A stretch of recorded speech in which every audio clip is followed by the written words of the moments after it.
C'est une organisation unique, née en 1948 et qui a la particularité de rassembler des États, des agences gouvernementales, des centaines d'ONG ainsi que des milliers d'experts et de scientifiques.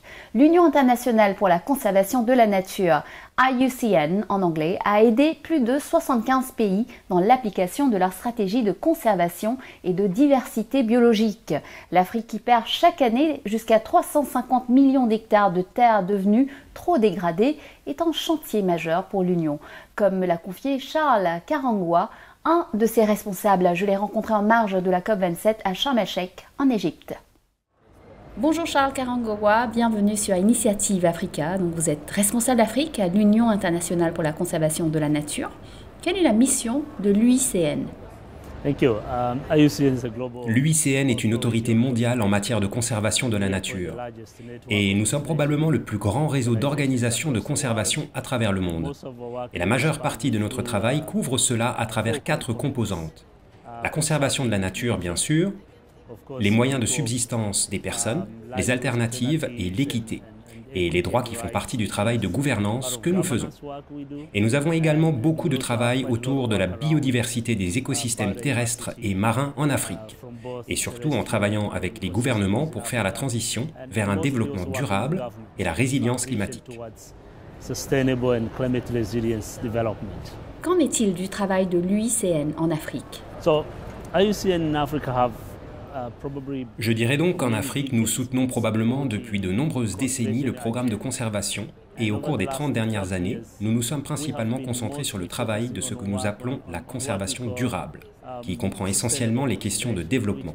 Donc, vous examinez essentiellement des facteurs qui contribuent à la déforestation et à la perte d'habitat. Et en les abordant, vous répondez essentiellement aux défis de la conservation.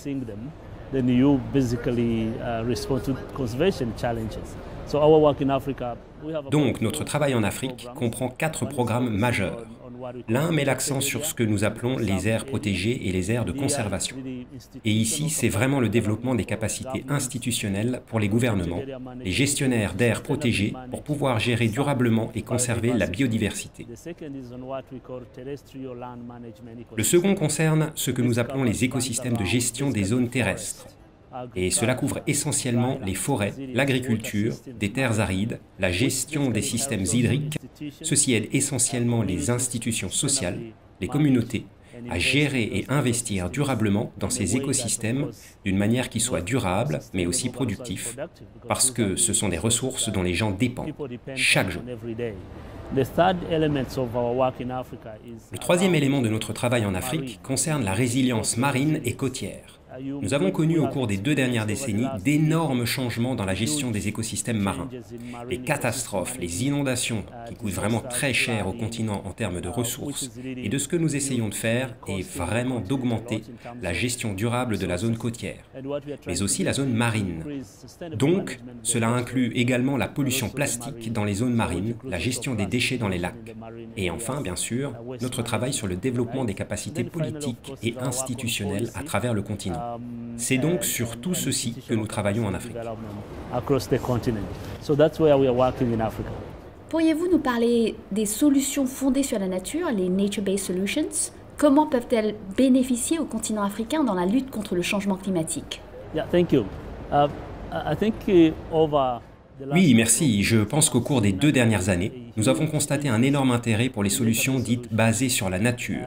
Et l'année dernière, en avril, l'Assemblée des Nations Unies pour l'environnement, l'UNEA 5, a approuvé la définition des solutions fondées sur la nature comme étant essentiellement des actions pour restaurer, protéger et conserver la nature. Tous les types d'écosystèmes, les écosystèmes terrestres, les écosystèmes marins. Et c'était en fait un moyen officiel et un appel à l'action pour que les gouvernements commencent à adopter les solutions fondées sur la nature.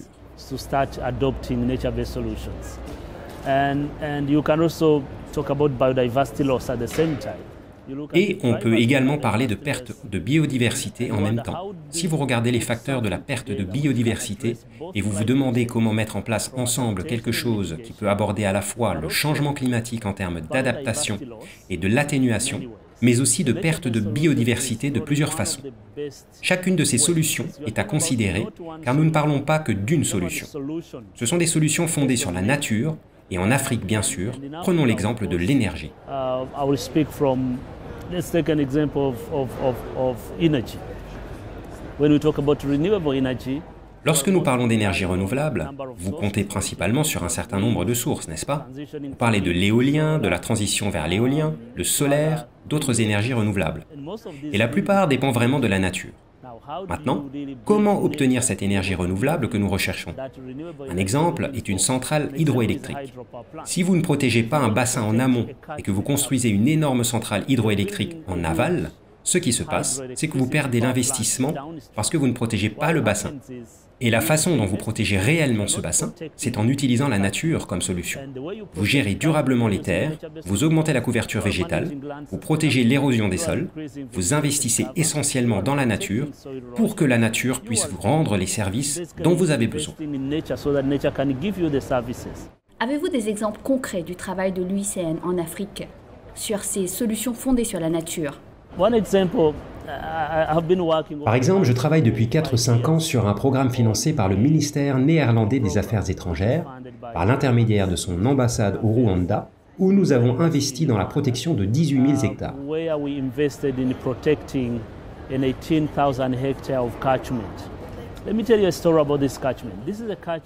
Laissez-moi vous raconter une histoire à propos de ce bassin versant. Il s'agit d'un bassin versant qui, historiquement, a vu au moins 100 personnes perdre la vie chaque année à cause de glissements de terrain, à cause d'inondations. D'énormes pertes d'infrastructures, y compris des ponts, des routes, ont été détruites parce que l'amont n'était pas protégé. Et pendant les fortes pluies, le Rwanda est un pays aux 1000 collines, donc vous avez une pente très élevée de 60%.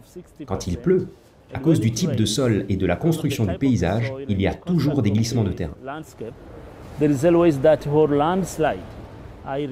Je me souviens d'avoir été témoin d'un moment où une famille de 8 personnes a été complètement décimée à cause du glissement de terrain, un lourd glissement de terrain.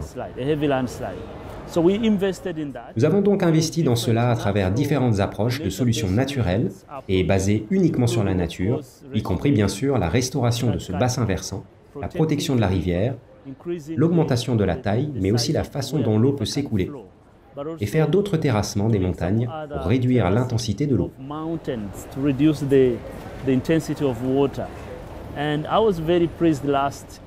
Et au début de ce mois, j'étais ravi de m'entretenir avec le maire de la ville de Rubavu, dans l'ouest du Rwanda, qui m'a dit que pour la première fois en 5 ans, ils n'ont pas perdu une vie, ils n'ont pas perdu une route, ils n'ont pas perdu une maison. Ils ont eu des pluies normales. C'était formidable d'entendre cette histoire. Ainsi, les NBS, ces solutions basées sur la nature, fonctionnent. Avec ce projet, nous avons créé 60 000 emplois, des emplois verts pour des ménages qui sont très pauvres et qui ont pu travailler pour restaurer, protéger la terre. Et ils ont été payés grâce aux bénéfices de ces services écosystémiques. Qu'en est-il de la restauration des paysages forestiers en Afrique? L'agriculture est un facteur majeur de dégradation dû à la conversion des terres. Comment concilier la restauration avec l'agriculture et l'élevage? L'un des défis malheureux auxquels les gens sont confrontés en Afrique est qu'ils pensent que l'agriculture devrait concurrencer la forêt.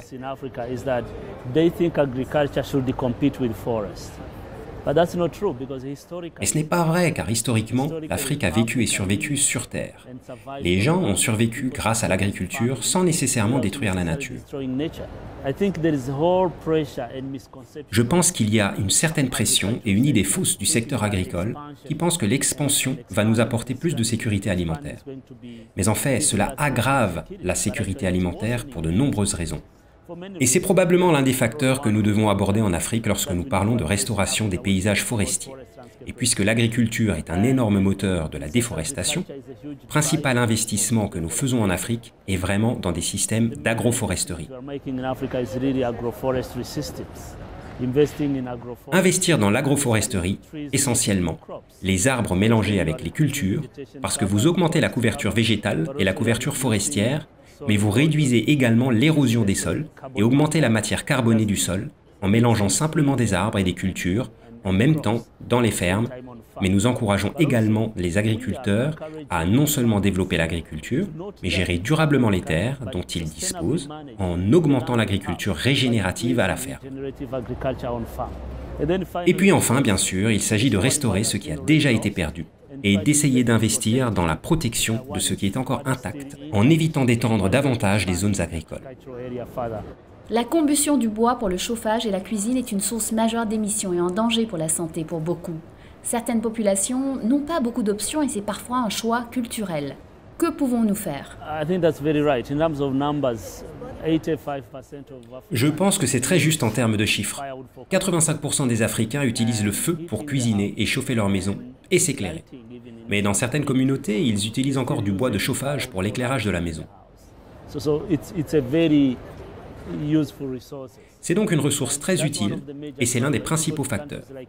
Si vous allez dans des pays comme le Malawi, la raison principale en plus de l'agriculture est bien sûr l'utilisation du charbon de bois et du bois de chauffage. Mais avons-nous des alternatives? Je pense que vous pouvez renverser la situation en seulement 1, 2 ou 3 ans. Vous devez trouver comment investir dans d'autres options qui peuvent aider à réduire la biomasse utilisée par les ménages pour vivre. Il y a un certain nombre d'options qui sont explorées dans de nombreux pays. L'UICN travaille sur un certain nombre de projets au Rwanda et au Malawi, au Kenya par exemple, pour soutenir l'accès des communautés, la faible consommation de carburant, les cuisinières, ce que nous appelons les fourneaux améliorés. Vous utilisez toujours de la biomasse, vous utilisez toujours du charbon de bois, vous utilisez toujours du bois, mais vous n'utilisez pas la même quantité de ce que vous pourriez utiliser dans un poêle traditionnel normal. C'est très important. Deuxièmement, nous investissons considérablement dans ces technologies. L'UICN soutient par exemple différents pays d'Afrique pour étudier attentivement les alternatives ou ce que nous appelons les technologies améliorées de la biomasse, mais aussi du charbon vert. Et la troisième option, nous investissons dans ce que nous appelons des techniques de gestion durable des forêts pour augmenter la productivité de la forêt. Maintenant, si vous voulez réduire la déforestation, vous augmentez la productivité forestière en améliorant la gestion forestière. Et c'est l'un des domaines dans lesquels nous investissons en tant qu'organisation pour essayer essentiellement d'augmenter la productivité forestière, puis d'augmenter le mètre cube de biomasse par hectare, puis de réduire la dégradation complète des forêts existantes, en particulier des forêts naturelles. Le climat et la transition énergétique sont critiques pour tous et pour la planète aussi. Comment voyez-vous les progrès dans ce domaine sur le continent, sachant que les voies d'une transition net zéro juste doivent refléter les réalités et les ambitions africaines? Comment pouvons-nous nous assurer d'orienter des décisions politiques justes et efficaces? Bonne question. L'un des sujets litigieux au cours des 2 dernières années est bien sûr que l'Afrique émet très peu d'émissions. Vous parlez donc de moins de 3% à l'échelle mondiale. Et si vous demandez à l'Afrique de passer à l'énergie verte, il pourrait y avoir un sentiment mitigé.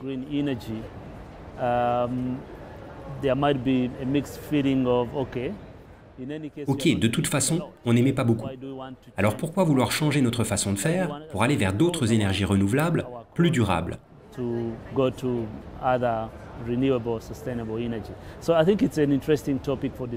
Je pense donc que c'est un sujet de discussion intéressant, mais personne ne souhaiterait que l'Afrique en arrive là où l'Europe, la Chine et d'autres pays développés en sont arrivés.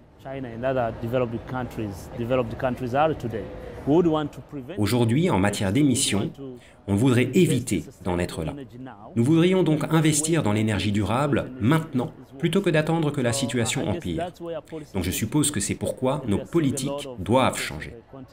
Et nous constatons un grand intérêt du continent pour le changement et la transition juste vers les énergies durables et renouvelables. Mais bien sûr, ce n'est pas quelque chose qui peut arriver du jour au lendemain. L'Afrique a besoin de plus de temps. Je pense que l'Afrique a une énorme opportunité pour produire de l'énergie durable. Nous sommes un continent avec de nombreuses ressources, des rivières hydroélectriques, un potentiel énorme. Nous pouvons tout développer et sauver le monde entier avec nos rivières, avec l'hydro, mais aussi avec le solaire. Mais je suppose que ce dont nous avons besoin, ce sont ces ressources, des ressources financières pour faire la transition vers ces opportunités et pour exploiter les services écosystémiques naturels dont nous disposons et adopter cette transition énergétique de manière durable.